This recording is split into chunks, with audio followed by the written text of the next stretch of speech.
Good morning mga bata. Good morning, teacher. Sige, o sa tamang sugod, pareho sa marog sa ta para sa atong tamang day. Sige. In the name of the Father, Father, Son, Son, Holy Spirit. Amen. Lingkod. Karon, sa tamang sugod sa itong baton, na ako'y ipakita ninyo nga litrato o inyong istorya kung sa inyong nakita sa litrato. Unang litrato. Sama ni siya. Ano yun? what? Ang bata. Ilaw sa mga Kasi, pila sila habok sa litrato? Pila sa habok maga? Okay. Sunod na litrato. Kung saan sila? Very good. Kamay ko din mo day. Sunod na litrato. Classroom. Nasa man siya, Mara? Nasa eskwelahan. Very good. Sunod. Kay? Saan Ay, balik. Nag-play sa playground. Very good. So, karon, ako'y story. Dapat, paminaw mo ha? Nandito na mo? Andam na mo? Ang magsuon. Magsuon sila ni Arvin o si Alvin. Si Arvin ang kamagarangan o anaan siya sa unang ang-ang. Magkuyog sila kada adlaw o ihatod ni Arvin ang iyang manghod sa classroom. Iya kini usab hapiton ini kuman sa klase.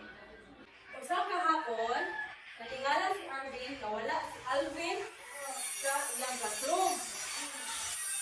Iya kini gipangita sa tibuok palibot sa eskwelahan. Ito nga wala sa classroom?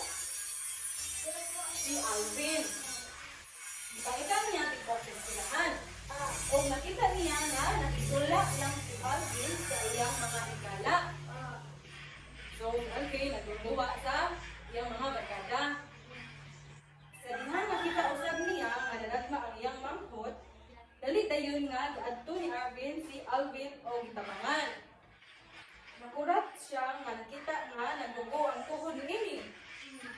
Tungod sa sakit ni Alvin, nagagma siya og nahigo ang tuhod. Di ay nahigo kini sa hait nga bato. Maong na samad.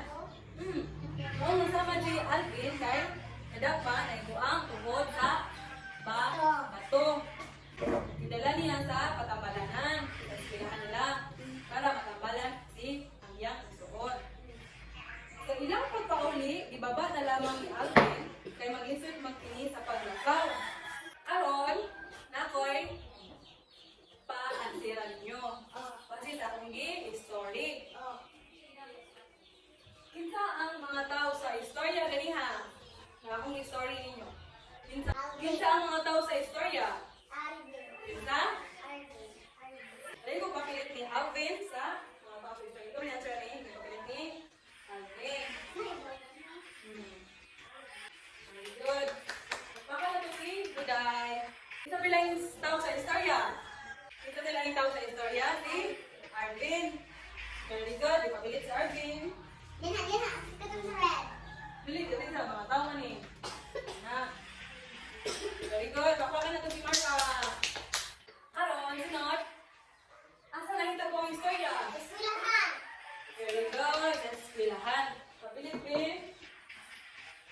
Paliho ko papilit din sa eskwelahan. Baka na ito si Mara. Diba? Very good. Yung answer mo mo ni, sunod na po.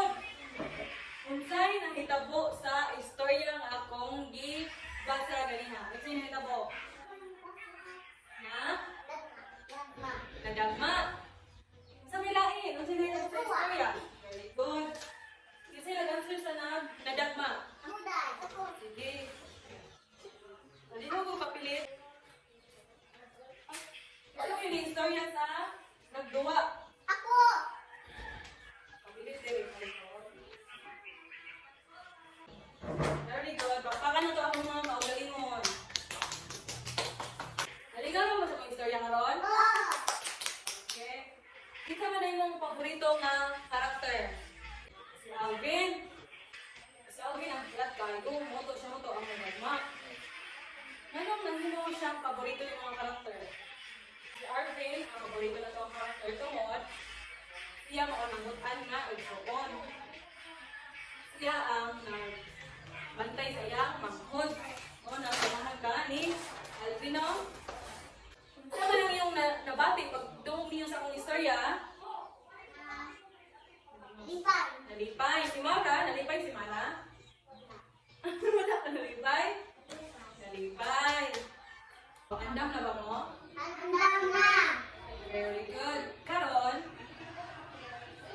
ang tawag ni ay sa istorya na naay karakter, panghitabo, o lugar, mauna ang elemento sa istorya. Sa ganito? Ilinang yung istorya. Very good. Papakit ninyo ang mga kaulang. Very good kasi guys. Sumara.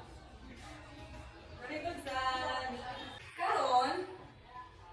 Ang elemento sa istorya, mga di ay ang mga karakter, panghitabo sa istorya, o lugar. Kung asa na itabo ang istorya. Mo na siya ang tawag nga elemento sa istorya. So atong karon, ato ang saksihan, ang atong ibawan kung unsa ang mga karakter. Ang karakter di ay, ang karakter mo ang tao, hayop, o personifikal na walay kinabuhi na mga butang na kasinati sa istorya. Sindang Mara, muna siya ang karakter. Pananglitan. Si Alvin, katong istorya na maganiha. Teacher, mama, o kuya, muna siya ang karakter sa istorya. Sunod, alin na siya sa panghitabo sa istorya. Mao ang nanghitabo sa istorya. Usa ni siya na parte sa elemento sa istorya. Pananglitan. Nagagma ang samtang nagduwa. Nagduwa sa eskwelahan. Si Alvin nagduwa sa eskwelahan. Ito na sa magyahang bukod. Yes. Ang panghitabo sa pod ang nagsayaw-sayaw or nagluto. Masa na ang panghitabo sa istorya. Ano siya ang example, pananglitan sa elemento sa istorya. Sunod, lugar.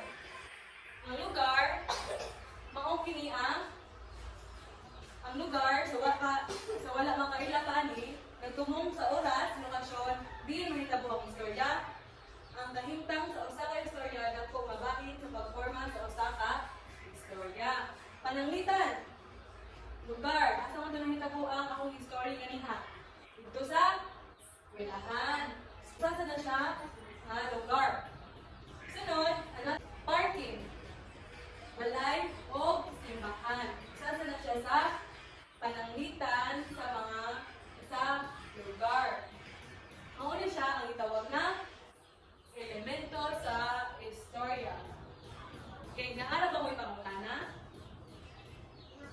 Ano may pangutana ni mo? Kasi pangutana ni Mara, ito paminamon si Mara, na siya pangutana.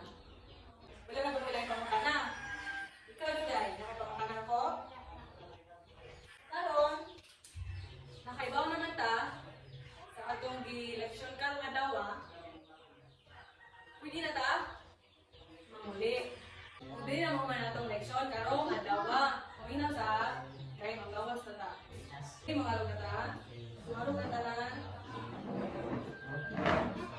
Kay mga jita. Okay.